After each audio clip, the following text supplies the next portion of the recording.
আমি একদিন চলে যাব এই দুনিয়ার জমি ছেড়ে, ঘর বাড়ি ধন সম্পদ অর্থ সব কিছু রেখে।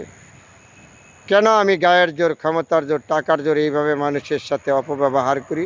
অপব্যবহার থেকে আপনার আমার সবাই বিরত থাকতে হবে। মানুষকে মনে কষ্ট দেওয়া পৃথিবীতে সর্বত্র বড় অভিশাপ। একজন ছোটো একজন বড়, এটাই স্বাভাবিক।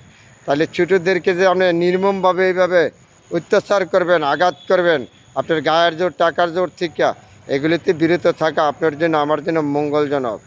যদি আমার ভুল হয়ে থাকে ভুলগুলি ধরে দিবেন, কাউকে ভুলের কারণে কাউকে মাথা আঘাত করবেন না, বুঝাবার চেষ্টা করবেন। ভুল মানুষের জীবনে হয়, আমার জীবনে হবে, আপনার জীবনে হবে। তাহলে ভুলগুলি সংশোধন করার সুযোগ দিবেন, তাকে আঘাত করবেন না। তার মাথা ব্যথা হলে মাথা কাইটে লওয়া যাবে না, তাকে ওষুধ খাইতে হবে। তাকে ভুল হইলে ভুল সংশোধনের সুযোগ দিতে হবে। তাকে নির্মমভাবে এভাবে অত্যাচার নির্যাতন করার থেকে বিরত থাকা সবার জন্য ভালো। টাকার জোর গায়ের জোর কারোর জন্য চিরস্থায়ী নাই। এই দুনিয়ার জমি একদিন ছেড়ে যাইতে হবে আপনারা আমারও।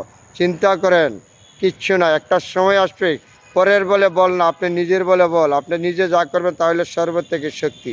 আপনি নিজের বল ছাড়া কারো বলে থাকবেন না। সবাই বলবে আপনার পাশে আছে, আপনি একটা বিপদে পড়ে দেখেন কেউ আপনার পাশে নাই।